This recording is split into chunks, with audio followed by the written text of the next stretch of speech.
naghahanap nga kayo ng staycation dito sa Santa Rosa na affordable pero mukhang high-end, mga bid, this is one of our top recommendations. Elegant ang vibe, cozy ang ambience at siguradong magiging comfortable ang stay nyo whether couple kayo or gusto nyo lang mag-relax. So ano?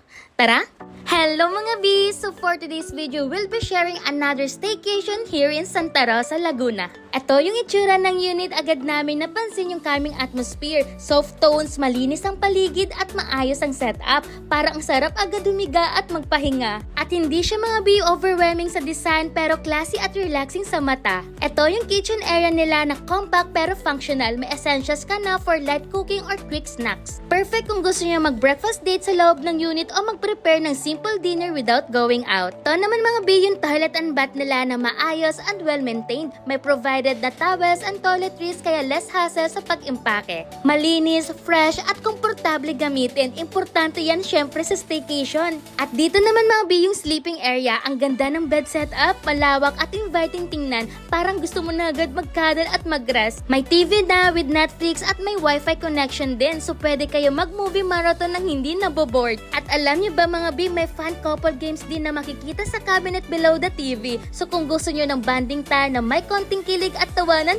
ready ng lahat. At isa pa sa favorite namin dito, ang balcony. Dito pwede mong panoorin ang sunrise o sunset. Ang sarap lang tumambay, magkape sa umaga o mag-chill sa hapon. Simple moment pero sobrang peaceful. At syempre mga bi, ang pinaka-highlight ko talaga dito yung jacuzzi nila. Imagine this, nakababad ka sa warm bubbles, nanonood ng Netflix at may hawak kang wine. Yes mga bi, free lang yan sa kanila. Grabe, ibang level ang relaxation dito, hindi lang basta staycation, parang mini luxury escape talaga. Kaya naman sulit na sulit siya for its price. May relaxing ambience, complete amenities, balcony view, fun activities for couples at may pa-wine pa. At dito nga lang yan mga bi sa Hamilton's Romantic Staycation at Santa Rosa, Tagaytay Road. Ito yung affordable pero premium ang dating, perfect for anniversaries or birthdays. Kaya for more inquiries, message na lang din kayo sa kanilang official page na nasa screen ko. And for booking naman, ilalagay ko sa comment section ang kanilang Airbnb link. Kaya naman kung may plano kayong quick escape dito sa Santa Rosa, this might be your sign.